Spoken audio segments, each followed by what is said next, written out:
Good morning, and thanks for joining us. We have again with us Ashley Miller, who's the program director at Seacoast Family Promise. And before she gets started with her part two, she's going to give us a little update on the exciting news of the expansion that they did to their current building. Take it away. Good morning. Thank you, everybody, so much for joining me again today. Yes, so a quick little update, a wonderful update on our Joshua House, it's called, our night shelter in Greenland. So we have been working on that property for about 2 years now, working our way up to doubling our capacity. So for the past few years, we've been able to serve up to 4 families at a time. We're about 2 weeks away from finishing the physical construction of the new property, which will double the square footage and increase our number of bedrooms that we have to 10. So in about 2-ish weeks, we'll be able to serve 6 families at our current threshold with our staffing and our furnishings and all of those wonderful things.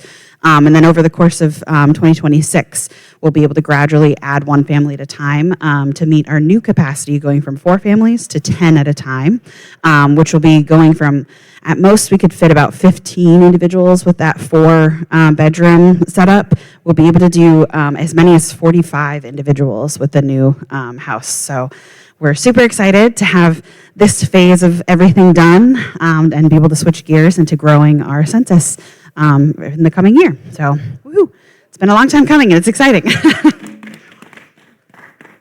So, again, good morning. Thank you so much for joining me for part 2 of this presentation.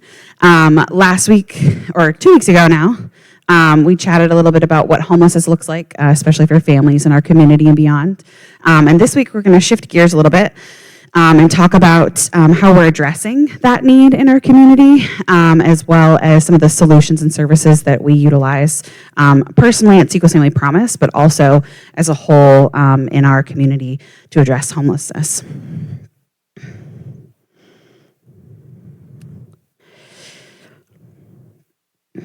So again, last week we just kind of did an overview, understanding of what homelessness is.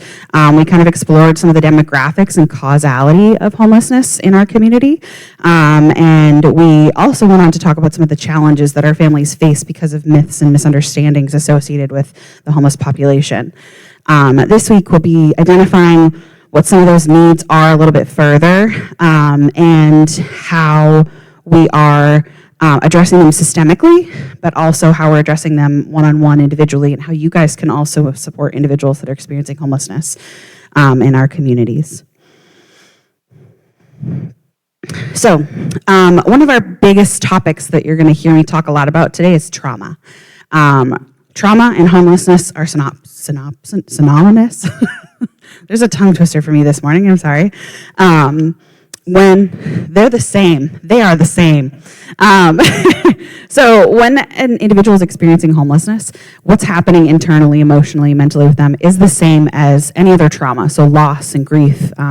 Similarly to experiencing a death of a loved one or a family member or a friend, the same thing that's happening psychologically in your mind and in your body too, your physical response to that, is in alignment with what's happening with homelessness. So it's treated just like a loss in a lot of those cases. With my clinical hat on, that's a lot of times how we treat with intervention styles when we're working with families that are having kind of acute needs associated with homelessness and loss of housing. We're really focused on that grief and loss piece of it because it's the foundation of what their needs are. So you'll hear me talk a lot about trauma and how we're able to support that. But in general, when families are experiencing homelessness, their biggest core needs obviously are safety and stability. There's no knowing where your next meal, your next bed, or what's going to be happening the next day. Healthcare as a whole, not only your physical health and being able to access insurance, but also the stigma associated with homelessness and the boundaries that exist when accessing healthcare or even like engaging with healthcare providers can be really challenging. In New Hampshire and in the Seacoast and everywhere, childcare is a huge, huge need for individuals right now. Since COVID-19, we've seen a lot of closures of childcare providers, and unfortunately, we're continuing to see that trend, which makes it really challenging for individuals who are having to work 2 full-time jobs to be able to support their household because they're not being able to find childcare for it. And then finally, also, of course, employment and education. So being able to have childcare is dependent on those things. All of these kind of work together, and you need everything to support one another. So, like I mentioned before, homelessness is trauma. So just like experiencing a natural disaster, a loss, sexual violence, or intimate partner violence, the grief of a ended relationship or somebody that you're losing, and stress in general, those are all things that you're experiencing within homelessness. And in that loss and in that trauma, you often individuals are often crippled with similar responses to a loss, a death, a disaster that has occurred, making everything else exceptionally difficult to get done. And personally reflecting on different traumatic experiences that I've had, like a loss of a loved one, it can be hard to even get up some days. And when you're experiencing homelessness, you're expected to do that and then some. Last week we talked about how challenging it is and all the demand that's on an individual and a family that's experiencing homelessness to get the next thing done and to keep going, and the paperwork and the meetings and the appointments and the stressors associated with simply trying to find a place to sleep that's going to be safe for your families. All of that is amplified to the extreme for families experiencing homelessness. So when we talk about that, what can we do? In general, so systemically, some of the areas that we're looking in New Hampshire and beyond to support homelessness and housing in general, we do at Seacoast Family Promise, we have our own affordable housing units. So like we talked about last week, the lack of affordable housing is extreme, with only 13% or so units in the state of New Hampshire being considered affordable, so at that 30% of your income rate. To combat that a little bit, Seacoast Family Promise, we actually own one property of affordable housing of our own. So we're able to house 2 low-income single mothers, one who has limited income due to disability. Actually, we're going to talk about her later. And then another who has a child with some higher medical needs who is limited in her ability to work certain hours. So these are 2 moms that, due to many different circumstances in their life, would not have been eligible for subsidized housing or were not eligible for subsidized housing, that fortunately we were able to purchase a property and utilize grant funds to purchase it and renovate it into units to provide affordable housing to these moms so that they can pay 30% of their income for their rent only. Another means of addressing homelessness is something called permanent supportive housing. So this is affordable housing. They are one and the same. However, it's for a specific population of individuals experiencing homelessness. So if you have a disability and have chronically been homeless, so homeless for more than 12 months, or more than 4 or more instances of homelessness within a 3-year period, that classifies you as chronically homeless, and you then become eligible for a different subset of services, including permanent supportive housing, where you are receiving additional services. So similarly to Seacoast Family Promise, where we do case management with our in-shelter folks, permanent supportive housing, you're provided a case manager and resources and community-based services so that you're not just moving into housing, you're getting additional supports throughout that. And then a big one, and I'm sure some of you folks that are familiar with housing and homelessness have heard before, is Housing First. And this is a core idea of addressing homelessness in the country as a whole, where you are putting housing first. So the premise of this is making sure that you're providing families with a place to stay so that then you can deal with the rest of it. And it gets a little bit, it's a little bit more than that, but if you think about what we're doing at Seacoast Family Promise, it is very similar to a housing first model because we're taking that part of the problem off the table. We're housing the individuals and then moving into case management, financial planning, education, all of the above. So yes, those are some of the ways systemically that we're looking to address it. So like I mentioned before, housing first, Housing First's approach that prioritizes providing permanent housing to families and individuals experiencing homelessness. So first and foremost, get them housed. Then we can move on and say, what are your other needs? We'll talk a little bit more about this in a moment too, but there's a hierarchy of needs that individuals, every one of us in this room has. And if you do not have a home, if you do not have food to eat, and you are not clothed and have your basic human needs met, you cannot address anything else. Your body and your brain is not suitable to do those things. You need those that foundation laid for you to be able to do some of those higher functioning things in your life. So Housing First addresses that. There's a mixed bag of opinions on Housing First. Really, the only reason why is because we don't have enough services to support it. Unfortunately, there's not enough community-based case management and community-based services to be able to really effectively support all of those folks that have been put into Housing First.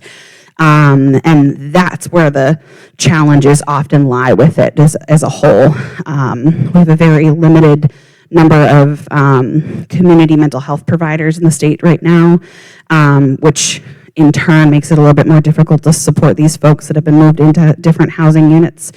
This includes, if you've ever heard of rapid rehousing before, which is a funding that you put somebody into housing and you cover their rent for 3 months, 6 months, and kind of waiver them off of that financial support so that they can start working on all of those other aspects of their life to be able to independently afford their housing.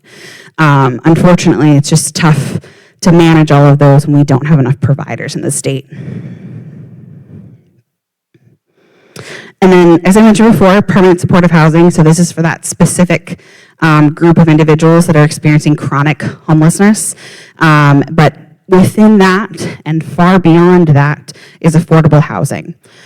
I was just actually speaking with Judy about this briefly. We're fortunate enough to partner with a local group called GSD who has properties in Durham, and they're tiny homes.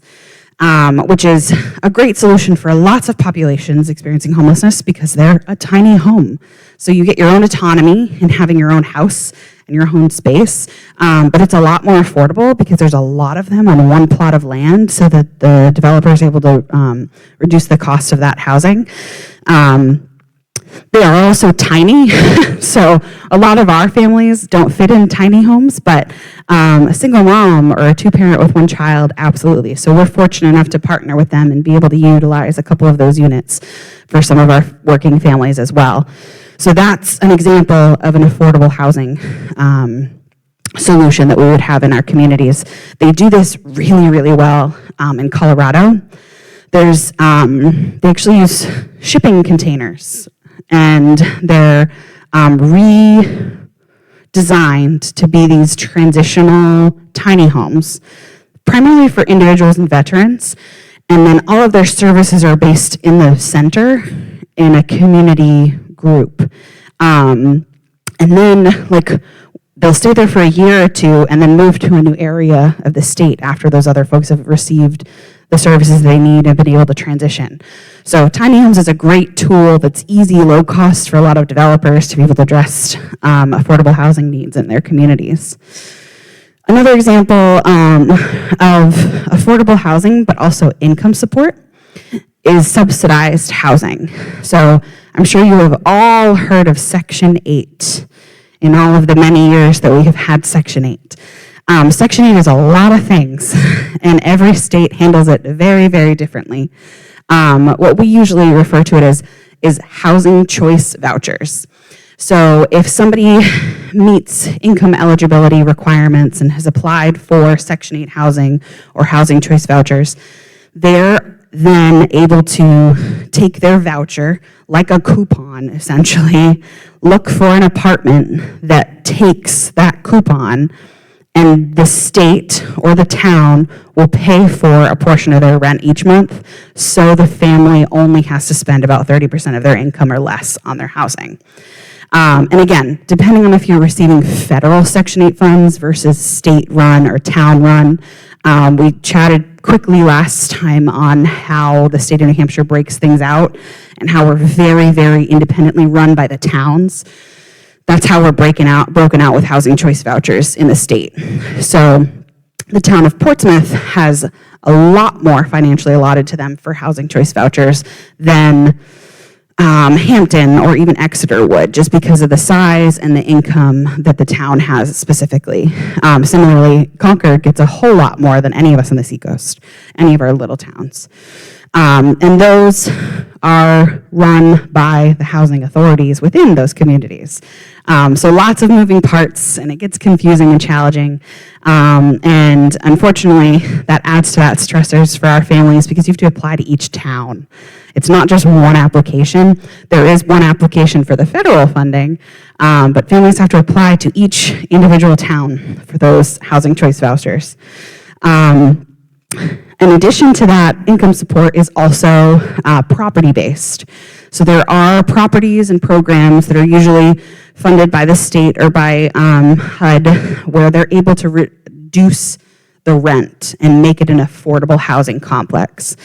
Sometimes those are subsidized units, like in a big property. I know you guys are probably familiar with some of the units that are in downtown Portsmouth and Newington.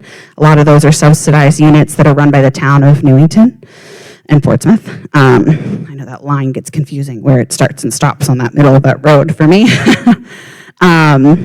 But above and beyond that, individual property owners can also capitalize on income tax credits to be able to offer rent at a lower reduced amount. So there are, in Seabrook and in Rochester and Dover, there are a couple properties that are income tax credit housing. And that is just, you are a landlord, you are a property manager who says, I want to offer some of my units in my building at a lower rate than market, so I can get a tax break on the back end of things. So then, those are not as affordable, of course, as an affordable unit or a subsidized unit, but it is less than market rent. Those ones are a little trickier because they can have more specific expectations of like who can apply. So they can set a minimum income and a maximum income, so it kind of reduces the population that can actually be found eligible to move to those apartments. But it is a helpful tool for some of our bigger landlords and bigger property managers to engage in affordable housing. One thing that some of you may be familiar with is Home for All. In the Seacoast, there's this initiative called Home for All, and this started 6-7 plus years ago, where we all just said, man, there's not enough housing, what are we going to do about it? And a lot of what we started doing was talking to landlords and saying, hey, will you accept Section 8 vouchers? Because we get into a difficult position very frequently where families will receive or be awarded their housing choice voucher, and there is no place that will take it because, again, of that less than 1% vacancy rate that we have in the state. So if we look at that less than 1% vacancy rate and then try to find units within that accept Section 8 vouchers or housing choice vouchers, it's almost non-existent. It can take families years to find a unit that will take that housing choice voucher, which is challenging, and you have to file for extensions, and gosh, it's a real bummer. But Home for All, we really kind of challenged ourselves to engage with local landlords and property managers to say, hey, why aren't you accepting these? And what can we do to help support you so that you can accept them? By creating incentive programs and also just partnering with the landlord to let them know, like, hey, we'll provide the services and the backup support to them if you're willing to do this with us so that we can combat this lack of housing for our folks. They do so much more than that, and I won't get into all of the details of it, but really a huge, huge impact on housing in the Seacoast and being able to support individuals in gaining access to those units that will accept housing choice vouchers. A great example of doing this individually is if you know somebody who's a landlord. Some of the best conversations I have are with folks who own 2 or 3 properties in Exeter, and I say, hey, Why is your rent $3,000 a month? Is there something we can do about that? Or are you able to reduce your rent if I can guarantee that they're coming and meeting with me every 2 weeks for case management? So that they're doing financial planning, they're receiving services, they're getting the support when things get challenging and difficult, so that in turn, they're not going to be late with their rent. They're not going to be having any property damage or anything that a landlord might be nervous of. And requiring that those folks engage in good tenancy programs with us so that they can really establish themselves as a good, strong tenant and build important relationships with landlords.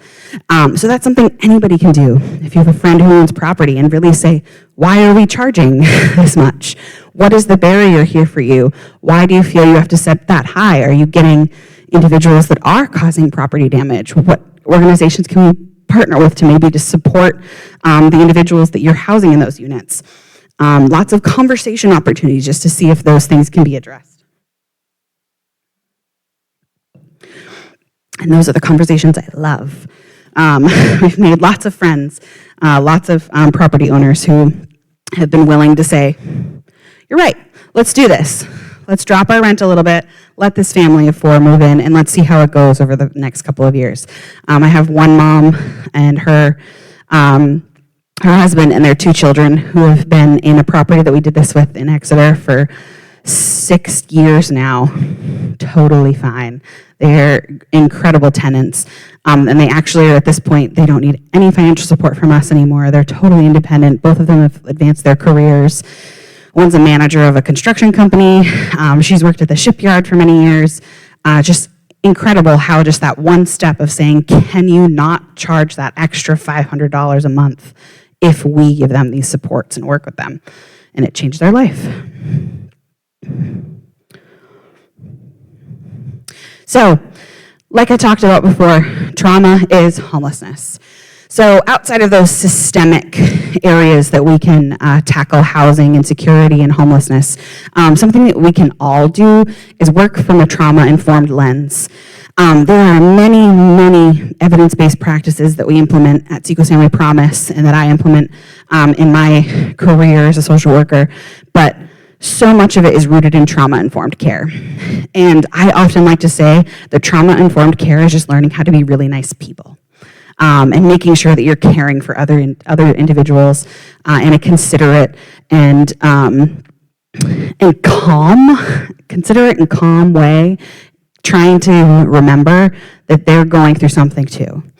So trauma-informed care is this strength-based framework that's grounded in an understanding of the responsiveness and impact of trauma. So like we talked about before, homelessness is trauma. So you're experiencing loss and grief. And it emphasizes physical, psychological, and emotional safety for the providers and the survivors. And it, within that, creates opportunities to rebuild a sense of control and empowerment. We're really into self-determination and empowerment for our folks, so not doing things for them, but providing them the resources and tools to do it themselves and to sustainably take that forward with them. So I won't get into the nitty-gritty of all of this, but guiding principles of trauma-informed care include safety, trustworthiness and transparency, peer support, collaboration, empowerment, and cultural and historic, and addressing cultural, historic, and gender issues. So all of these together collaboratively are doing exactly what I just spoke of. Presenting yourself in the position with individuals who are experiencing homelessness or anybody experiencing trauma, frankly, to meet them where they're at and service them in a way that you're being understanding of what they're experiencing and not adding to that trauma and that experience that's going on. So this is the fun little pyramid that I love to talk about that many people have heard about. So this is Maslow's hierarchy of needs, and this applies to all of us. So when you are experiencing homelessness, you are stripped down to the foundation, layer 1. You do not have shelter. Sometimes you don't have food. Sometimes you don't have reliable clothing. Your basic needs as a human being are not being met.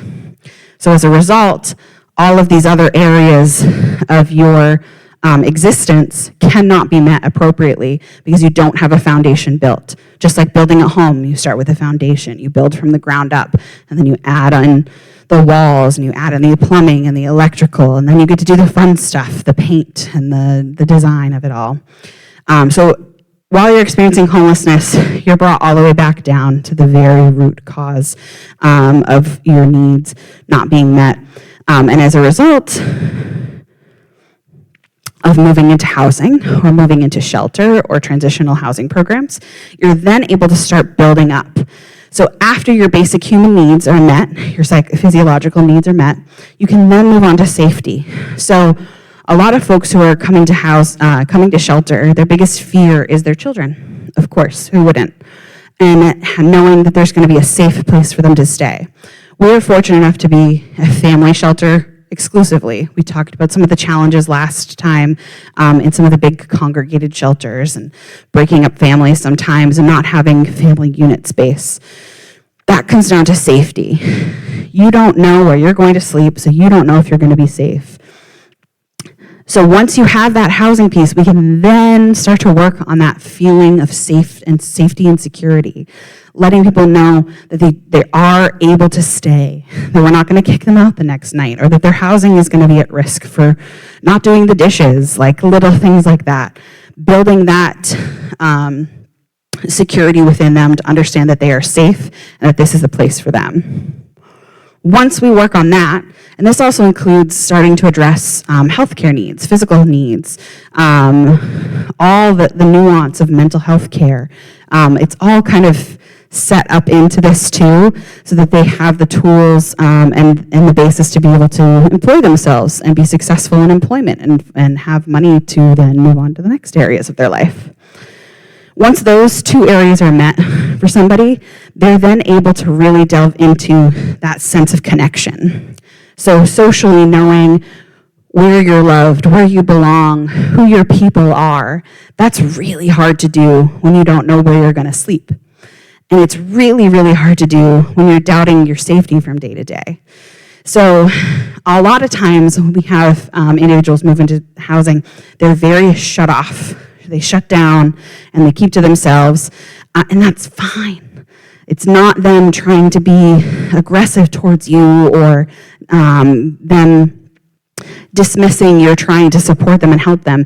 They can't do it. It's not within them to be able to do that yet, and that's okay. So fostering an environment where you're creating understanding of that experience and saying, it's okay if you're not ready to talk right now. I understand that. I'm going to give you the space and time to get to the point where you can feel that ready for that is really, really important. This is where we see people befriend other shelter members and be able to connect with other community groups.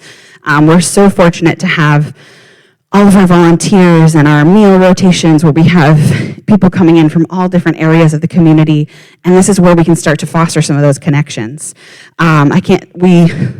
We sit right in front of this big old church, Bethany Christian Services, not Christian Service, Bethany Church. One of my colleagues works at Bethany Christian Services, so my brain goes to both of them a lot. And they see the kids playing at their youth group all the time. And they'll say, oh gosh, I want to do that, some of our teenagers. And because they're safe, they've got supports, their parents are receiving their resources and are starting to build employment and income, then we can say, oh, I want to explore that. I want to go and join that group. I want to be a part of something. I want to see where I fit in, what I can do in this community. That's so important to having that connectedness and being able to move forward and remain stable. That whole narrative of it takes a village, it is so true. It's so hard to be on an island by yourself and not have community supports and friendships when you're struggling and experiencing housing insecurity. From there, we're building on esteem and empowerment and being able to recognize within yourself your own strengths and your own attributes that are guiding you through it. This is really hard. This is really hard for anybody. And when we talk about Maslow's hierarchy of needs, you can bounce around from all of these areas every day of your life. So you could be experiencing housing insecurity and not have your physiological needs met and not be able to address anything at all. You could, from one day to the next, experience a loss and really strip yourselves back down to that safety. Maybe you lost a parent, and that's where you felt safe, and you don't have that source for you anymore, so you're brought back down to that experience. It's an ever-growing, ever-working system at play, and every person can ebb and flow from this. This top one, I don't know if any of us get here very often personally, but this is the goal. Self-actualization, which is a great goal to have, but it is hard to get here because life is tough. But this is that desire to be your most, that feeling of like, man, I've done it. That's it, I've done it. Look at where I am. I feel confident. I feel safe. I know where I belong. I know that I have what I need to meet my needs and my family's needs consistently. That's that feeling of completion, so to speak. Again, I think it's a very theoretical experience. We can all strive to get there, and it's important to have those goals and those objectives of saying, I want to feel like I made it.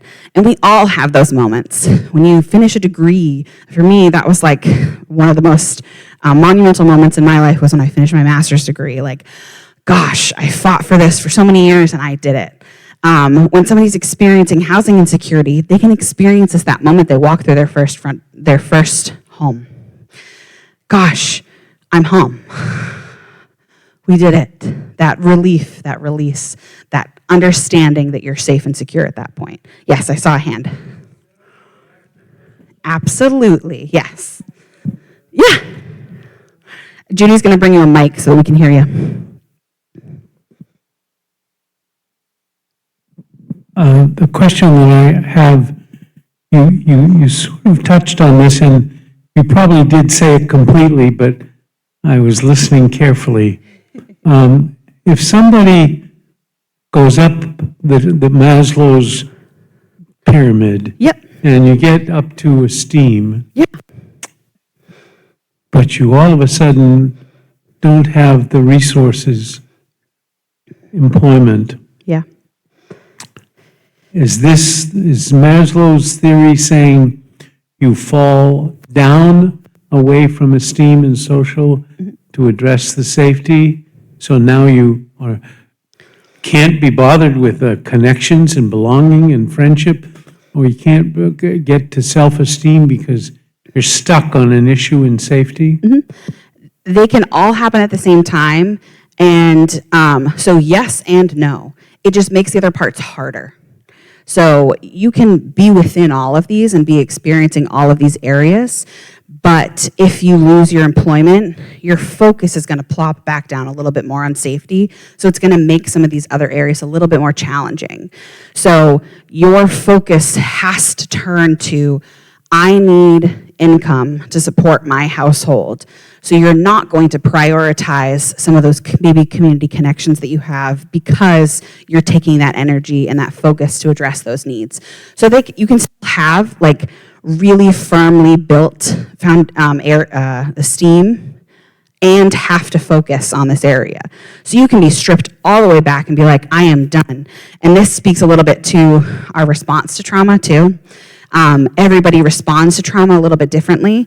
So if you're that person that freezes and says, whoa, I can't do this. I cannot think about going to my book club because I don't have a job and I'm fear-stricken on what I'm going to do tomorrow. You're not going to be able to engage in some of those areas because you're so focused on that. However, some of those folks that are more driven by fight, they're tackling it all sometimes. And it's that like go, go, go, go, go personality. So you could be an influx of everything. It doesn't mean that none of it exists, that you don't have esteem or that you don't have any social connections. It just means that those areas are a little bit more difficult or challenging while you're addressing them. Does that make sense?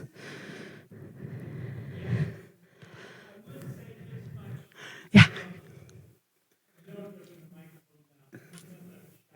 Mm-hmm.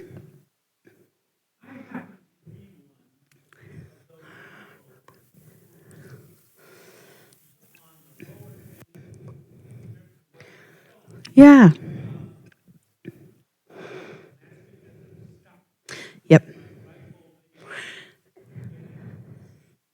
Yeah.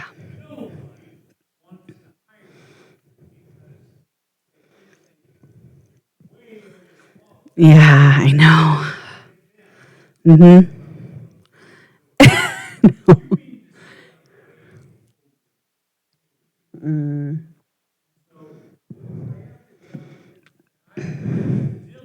Absolutely.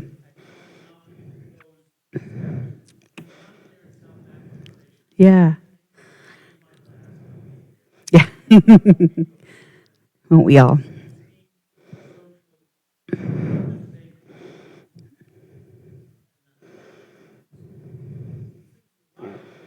Mhm.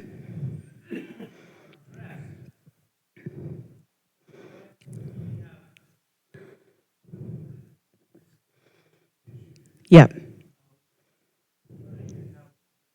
Hmm. Sure.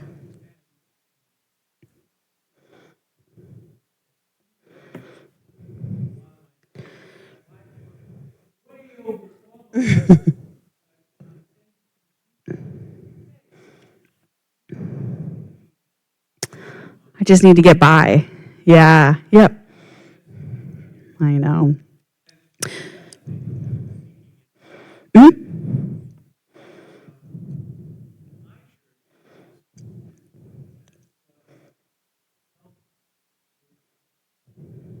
Yes.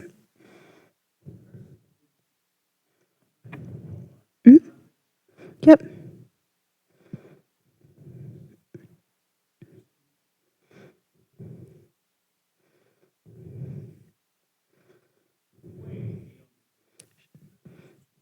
Sure.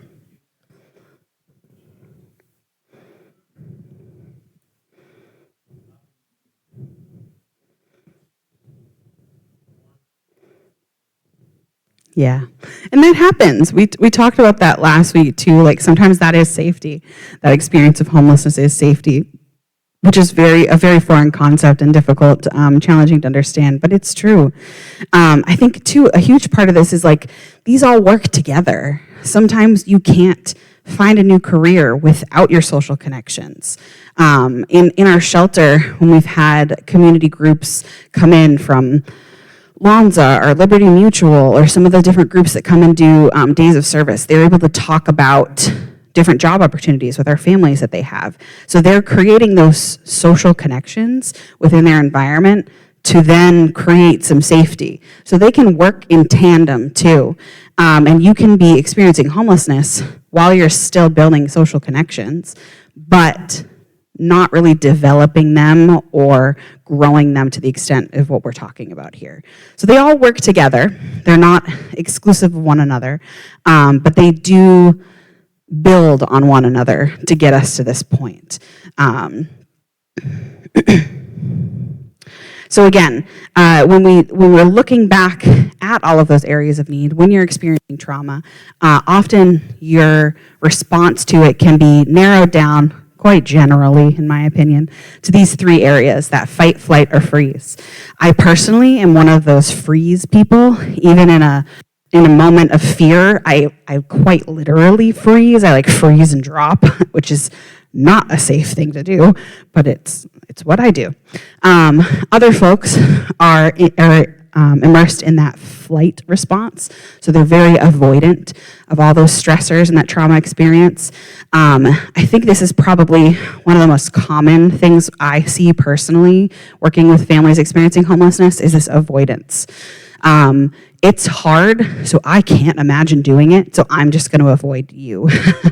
Our case management, if that feels really challenging and like it's too much to handle, it's so much easier to just not show up sometimes. And our approach, our trauma-informed approach in those situations are not to say, you're in trouble because you're not showing up. Instead, we sit and say, I notice that you're having a hard time making it to your case management meetings. What's the barrier in place for you that makes it so you can't come to these meetings right now? Often it's, I just can't do it. I don't know what to do. And sometimes I don't want to disappoint you. I didn't get this done, so I don't want to feel like I'm getting in trouble. But that's not how we function. And this is, again, a tool that you can bring back in your own day-to-day. Rather than saying or seeing the negative outcome in that moment of a missed case management appointment, you're looking at the big picture and saying, what in their social environment, what in their personal experience is preventing them from being able to fulfill this goal or this task that we've put on them. And then fight, again, speaks for yourself. You're actively combating what it is that's trying to be done because of that trauma, or you're actively fighting the trauma itself. Those stages of grief that we talk about very often in with a loss, a lot of times it's that like, no, this isn't the case. I'm not going to do this. And then you fight against that loss. Yes.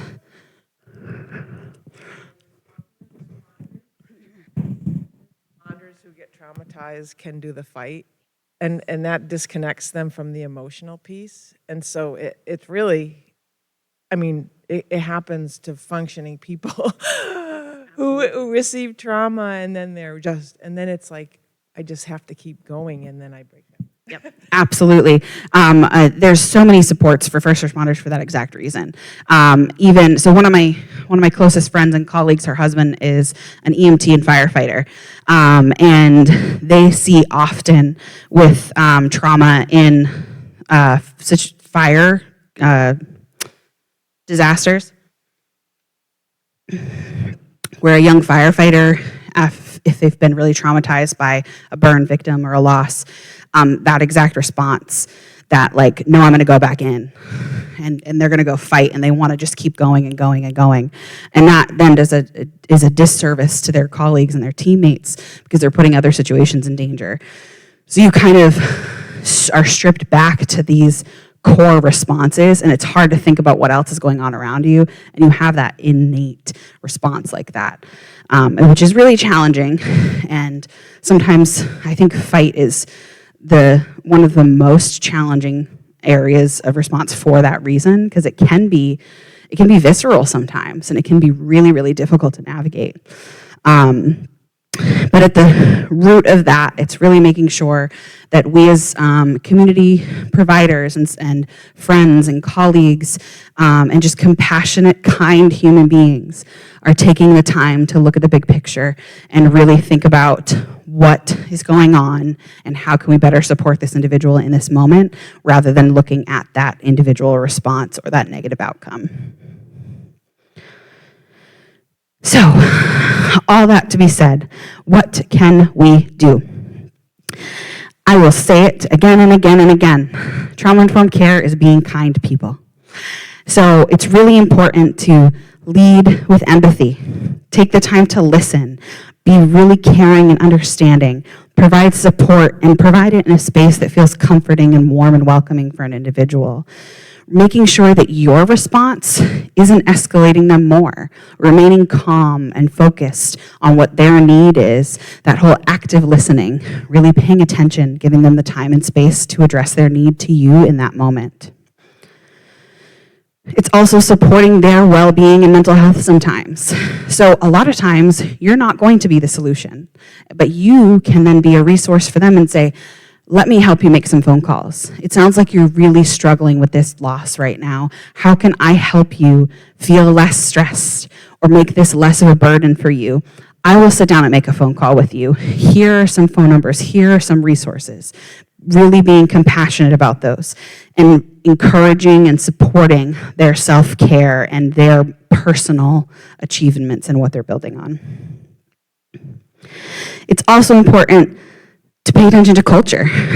A lot of folks find their support in their cultural normalities. So is it a church group? Are they missing their faith? Is that something that they're longing for, that they're really having a hard time navigating and reconnecting with? Are they missing some of their cultural traditions? If you've experienced a loss, maybe you're away from your family, and what you're not having anymore is your Saturday afternoon dinners, and that feels really traumatic to you. And being able to support folks in identifying what some of that is and what might be missing. You can't always be the solution. You can't always find the solution, but you can give them the space to share about it. And they can talk about it and tell you what they're feeling and experiencing. It's really important to pay attention to those things, just because you and you and you all have different backgrounds and all come from a different experience in life that is going to dictate how you experience your day-to-day life. And because of that, you might not be the best expert in that area. They are. They're their own best expert in their life. And it's important for you to make sure that you're listening and supporting them in those areas that they're identifying as most important. It's also really critical to be good communicators. Life is really confusing. When you're experiencing trauma, it's even more confusing. It's hard to focus on all of the nuances of things. So taking the time to work with somebody collaboratively, like I said, sit down and talk with them, help them make the phone calls, do some of those steps for them so it makes it a little bit easier. Providing them opportunities and resources rather than doing it for them. You don't want to take their power away by doing something for them. It's better to support them through it. It's like holding the umbrella over somebody, that it's important to also cover yourself. You're not just holding the umbrella over them and then you can take it away. Like, it's just not a sustainable means of support. Give them the umbrella or hold it over both of you and be able to support them through it together. And ultimately, autonomy. So that speaks directly to what I'm saying, giving them the resources and tools to be able to do it themselves. But we should always be empowering individuals to build their own self-autonomy, to make their own choices, give them the opportunity to be flexible with you. You should be flexible with them as well. If they don't show up for a coffee date, maybe that you've said, like, you identified to me, Sally, that you're really having a hard time making those phone calls to food pantries. I'd love to meet up with for coffee with you, and we can go over that together. If they don't show up, there's probably something else going on, and it might be hard for them to communicate that. So rather than being upset about them not showing up, it's more important to say, hey, I really missed you today. I hope you're doing okay. Please let me know if there's something else I can do for you. So always being attuned to what their current needs could be and not putting your own experience into that. This leads me to Elizabeth. So this is Elizabeth, and this is her son, Elijah. Elizabeth and Elijah came to Seacoast Family Promise, I think about, he's 11, so 6 years ago now? I think that's right. About 6 years ago. And she was at the bottom of that Maslow's hierarchy of needs. She had no community support. She had no friendships. She didn't have a job. She didn't have a home. She was having a hard time providing food for her son. She couldn't get any childcare providers for her to do any work. She was receiving disability, but she couldn't gain access to her mental health providers because she couldn't get to and from places because she always had her baby with her. When Elizabeth came to us, she was stripped down to her core, and everything was hard. Sitting in a room and saying hello and having a conversation was incredibly challenging for Elizabeth. She was emotionally raw. Physically, she was worn. She'd been sleeping in her car with her son. And for Elizabeth, she had a long-standing history of substance use disorder. And this little comment here is from an interview that we did with Elizabeth. In her experience, there was before Elijah and there was after Elijah. When she found out she was pregnant with Elijah, she made a choice that day to do differently. She was done. She's never touched any substances ever again. She has been clean and sober since she had her son, or since she found out she was pregnant with her son more than 11 years ago. And in her time at Seacoast Family Promise, we provided her those foundation supports. She had shelter, she had food, she had clothing, and she had her son. And all of that allowed her to take the next step to say, I'm struggling with, fill in the blank. For her, it was mental health and family connections.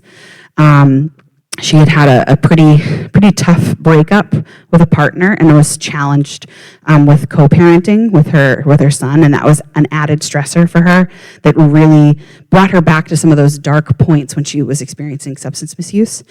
But because we were able to wrap around her as a whole person and give her the space, give her the time, give her the environment to exist and figure it out while all of her needs were met, she was able to, one, finish her Social Security benefit application. This poor young lady has disabilities and did not have a secure income because she was very limited in what she could do with employment. She has Social Security. She has her income. She has her food stamps. She was then able to befriend one of our other shelter residents, and we were able to move her into our affordable housing unit. This young lady has a horrible criminal record because of the choices that she made when she was young. And every time we applied to housing, they said no because she had a criminal background. However, we knew she was fine. She was doing so well, and she just needed a chance. This young lady is in our affordable housing unit, has paid off every penny of debt that she has had over the past 20 years. She is completely debt-free. She has a stable income. She has her son with her, who is best friends with his neighbor, and they're outside playing all the time and hanging out. She's reconnected with her brother and her mother and spends time with them regularly. And she comes over and hangs out at SFP just to say hi sometimes. Elizabeth is one of those families that we love to see and to watch grow and develop. And for her, that after Elijah has really developed and grown into this beautiful experience. Of course, she still has challenges. She's on a fixed income. Rent is hard sometimes. Food stamps, as we know, is challenging. However, she's supported and she's got folks wrapped around her, and she knows what resources and tools she has to meet some of those needs when it gets hard, when those times do come, and she's able to combat that, and she's remained stable since we moved her into those apartments. And I have no doubt she'll continue to do so. And in a couple years, her criminal record will be clean because things fall off. So that's going to open the door for her even more for other opportunities in her future, which is really exciting. And that's why we prioritize affordable housing, because this is a person who wouldn't have made it if she didn't have this opportunity. She would have been trying to find landlords renting to her privately and constantly in this cyclical battle of that hierarchy of needs, not having her basic needs met. But because she was able to move to a unit with affordable housing, when those challenges came up, like the loss of a friend, she had support. She knew she could pay her rent. She knew her needs were met for her and her son, and she was able to work through them, which is what we hope to see all the time. So this moves us to who's doing some of this work in our community. And feel free to ask any questions or anything as this is going on too, because we're going to start wrapping it up. This is where Seacoast Family Promise comes into play. This is where your community, your church comes into play. You are the people helping these individuals in our community. Food pantries, welfare departments, community action, St. Vincent de Paul in Hampton and in Exeter. All of these groups, organizations, nonprofits that exist to support individuals that are struggling and are experiencing housing insecurity, and also just navigating the challenges of being an adult sometimes, difficulty finding employment, being matched with organizations that can help you search for those things, career development for folks who have been unable to pursue further education, all of it. So some of these can be homeless shelters, like Seacoast Family Promise, and I'm going to make sure that you guys have access to all of these resources too. The last couple of pages actually is just a quick search sheet for all of the shelters in New Hampshire and who they help. But some of the community organizations that are helping support this is Community Action. They're incredible. They provide financial support for utilities and heat and electric and those sort of things. And they have a lot of community-based services there. There's also, and I mentioned this last time here too, one of the very first things I ask folks to do when I get a phone call is talk to their welfare department so they can get that ball rolling. That is one of the first places you should encourage anybody who has said, I'm experiencing homelessness. ask them, have you spoken with your welfare department yet?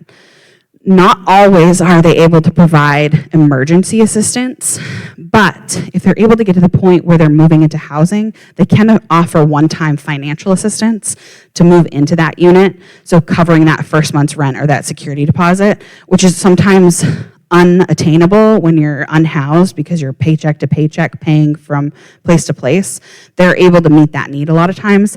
But there's paperwork you have to do and you have to follow up with them, so it's important to start there and make sure that you're connected with welfare.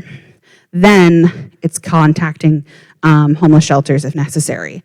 In New Hampshire, we have 211, which is this service provider that is a big, beautiful network of homeless shelter providers and a service link network. And we all talk to each other. So we often know if there's going to be an increase in shelter beds or if there's lack of availability. But 211 helps connect folks with shelter beds that we know for a fact are available. The challenge with this, however, is sometimes you could be in Portsmouth and the only bed available is in Laconia. And they're going to say, we can get you a ride to Laconia, but you have to take this, or you're choosing to decline shelter, which is a huge barrier. And I get it. Who wants to relocate all the way to another town? If your services are in, we just talked about the hierarchy of needs. If you strip those away from somebody and move them out of their catchment area, that can be so unsettling and difficult for them to be able to proceed with anything. So in those situations, it is incredibly challenging because then they get this little note that says declined shelter, which can be really, really difficult for service providers because then sometimes they'll deny them for shelter because of that, which is just a flaw in our system. But I digress.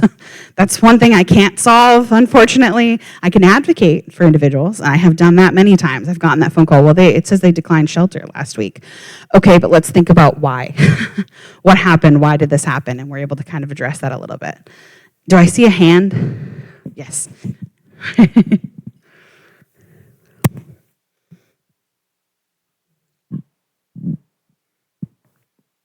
And before we give you your voice, we're time sensitive today. Yes. So we're going to have to wrap up. And I am wrapping up, so we're good. Okay, I'm going to try to make this quick. I have to tell you that I was formerly, for a period in my life, the latter part of my life, an employee of New Hampshire Works, which I have to say showed me how so many people that sometimes if they're homeless, they want to be homeless. Sometimes if they're out of work, they want to be out of work.